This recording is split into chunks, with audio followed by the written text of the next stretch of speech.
Hello everyone and welcome back yet again to the GSMC Fantasy Sports Podcast, brought to you as always by the GSMC Sports Network. Before we get into our second segment, which will be a good one, transitioning to the realm of college basketball, I do want to remind you yet again that if you do feel so inclined, please consider leaving a tip or donation at the link gsmc.cloud. It's a huge support to both me and my fellow podcasters and ultimately the network as a whole. You can also leave any questions, comments, or concerns about the show, and they will be answered and addressed at the beginning of the next episode. Without further ado, let's stick with this segment and talk about the realm of college basketball and who might win the award for its best player this season.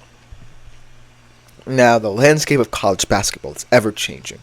NIL deals, transfer portal rumors, teams getting better, coaches staying, and it all will unfold in what should be one of the most even playing fields in college basketball in recent years, parity-wise, because there are some teams that are very transfer heavy, but there are also some teams that have recruited well, and I think it shows what people think of this top 25. That being said, this list of win an award favorites are all on teams that I think can compete to win March Madness, and that I think really fit the model of different perspectives of what a college basketball player can be. There are big men, there are transfers, there are point guards, there is even one freshman.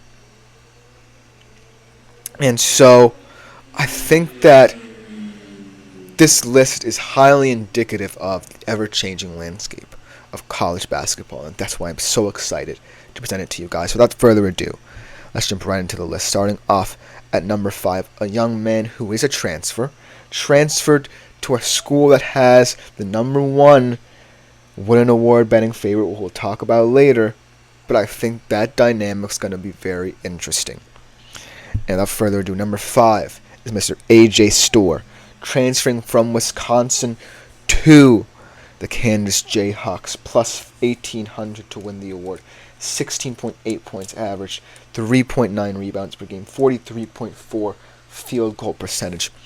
And I love A.J. Storr because when I think about Kansas, right, I don't want to mention the name because it will spoil it, but they have a big presence under the basket, and so they really wanted to open up their inside-outside game.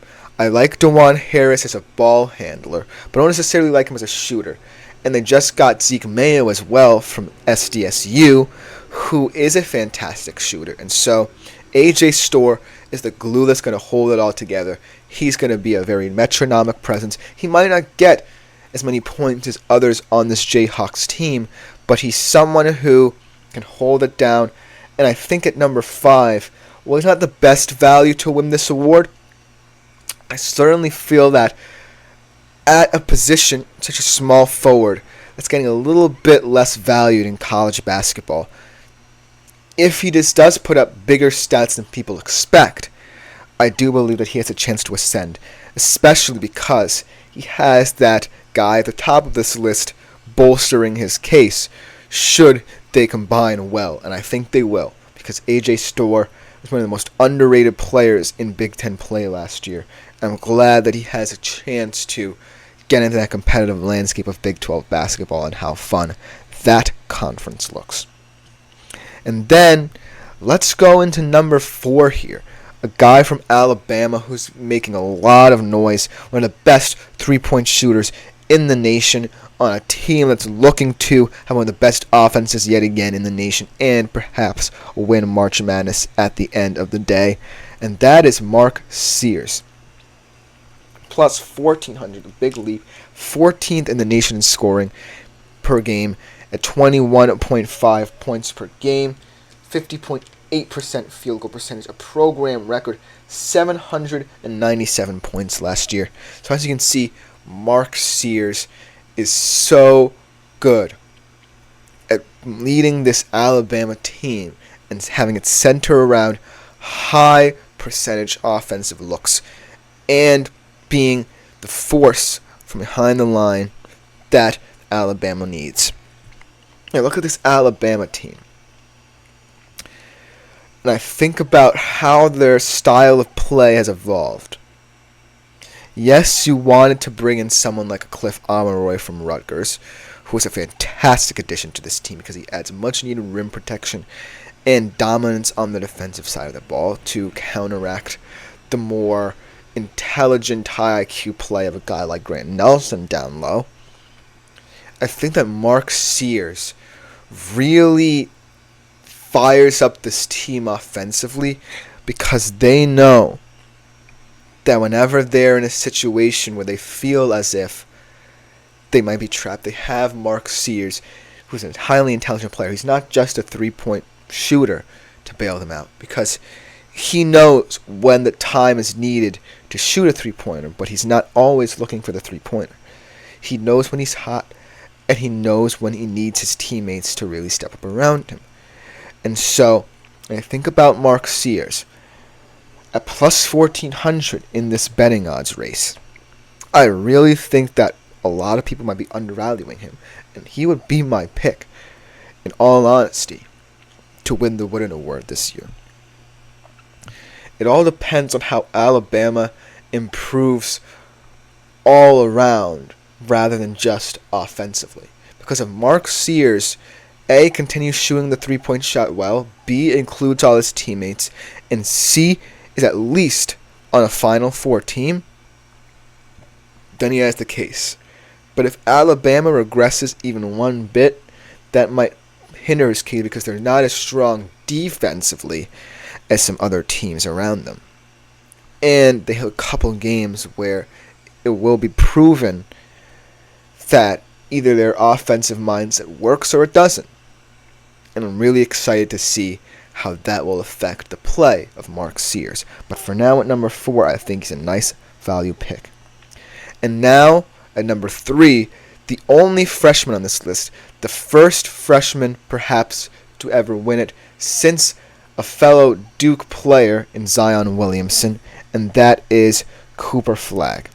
And what I love about Cooper Flagg is that along with him and Kaman Malwak, they both have experience playing against the NBA's elite talent. They both played against Team USA, and they both were perhaps two of the better players in the court. And so coming into Duke, both of them should immediately make noise. And what I love about Cooper Flagg is he's a well-rounded player at plus 1,200. Listen to his high school stats. 16.1 points per game, 7.6 assists per game, 3.9 rebounds per game, 2.7 blocks per game, and a 54.8% field goal percentage. When I think about this Duke team, right, it's starting to become less of, say, a player factory, right?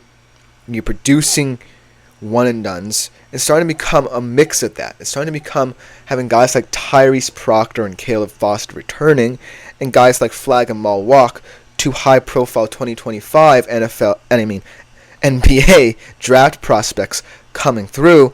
It's starting to become a nice little mix.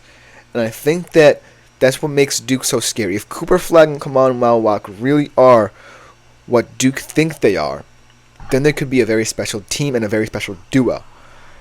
And because of his USA background, playing high-level talent at such a young age, Cooper Flagg may have the savvy to become the first freshman to win it, like I said, since Zion Williamson, and only the fourth to do so.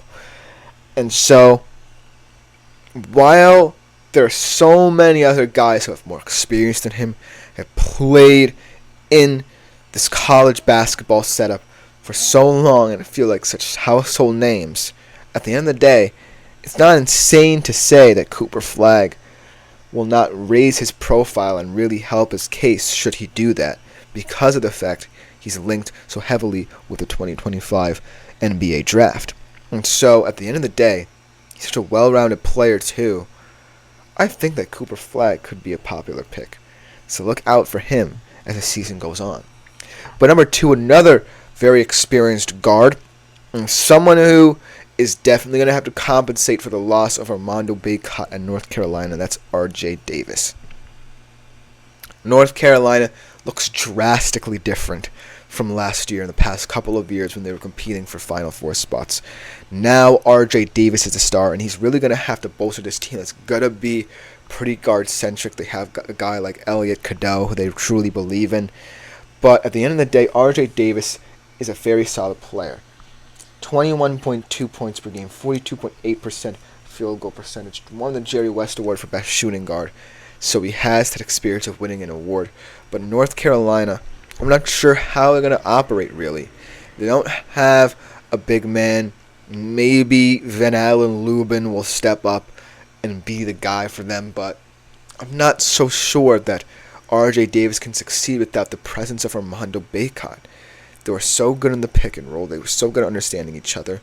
And now he has other guards around him who are younger and might, as a result, get more minutes as they acclimate to this college basketball setup.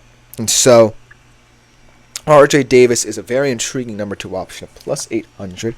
I do believe he's one of the better guards in the country, but he's going to have to prove himself as the best player, without a doubt, on North Carolina to get any sense of praise. And it's going to be very difficult because the shooting guard position is drastically changing as more and more teams are getting very centered around centers and big men. And that's why the number 1 player on this list is a big man, and perhaps the best returning big man in the nation. And if he hadn't returned, who knows how this win award race would have shaked out. And that is Hunter Dickinson of the Kansas Jayhawks, the guy who A.J. Storr will be playing with next year, making his triumphant return to college basketball. It was a huge if, seeing as to how he had the stats and numbers to potentially be a high draft pick in this year's NBA draft. But Hunter Dickinson returning at plus 800 as well. 17.9 points per game, 10.9 rebounds per game, 54.8 percentage from the field goal line. And I think that what I love about Hunter Dickinson is that he's so good at understanding the nuances of the center position. He understands what it means to be a modern big man. And a Kansas team that used to be so heavily predicated on inside-outside combinations and meaning that more pressure was on the guards, now that Kansas has assumed the mantle as this dominant big man-centered team surrounded by Hunter Dickinson, I really believe that Kansas is going to want Hunter Dickinson to truly assume the role of not just a high-profile center, but a win an award favorite. And I think that he has the best chance out of anyone to win that award because of how people view big men in this league. But that will just about do it for this segment. Coming up next, we give you guys an update on the Olympic betting landscape now that different events are fully underway and some are into the quarterfinal stages. We are going to look at those events right after the break. Looking for your daily fix of sports?